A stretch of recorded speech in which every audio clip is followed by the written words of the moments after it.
Raptor, having a wingspan of 2.2 meters.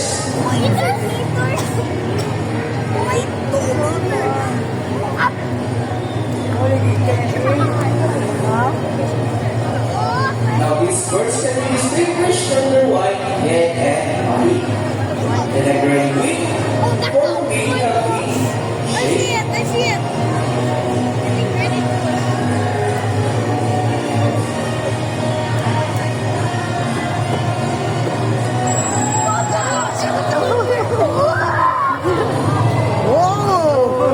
Now these birds primarily feed on fish, sea turtles, and sea snakes. That's why they're called sea eagles. Again, I would like to request everybody to please sit down.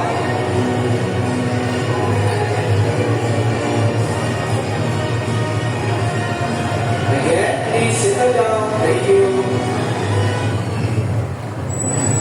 However, so first to break, female eagles are usually larger than males. And that is because of its nesting and rearing behavior.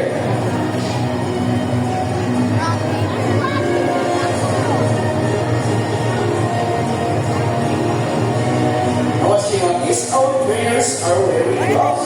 Now those gloves is called the falconry gauntlet.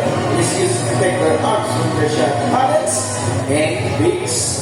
Now ready your camera as Aggie will fly down once more.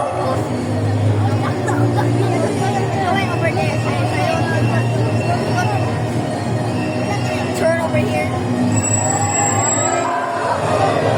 And that is it for one better season named Aggie. Now for more flying birds, please come to your left as we call on our homing pigeons. Our pigeons are named homing ability. Wherever they go, they can always go back to its partner and nest. Now these birds have a special sense called magnetic reception, where they can locate altitude, location,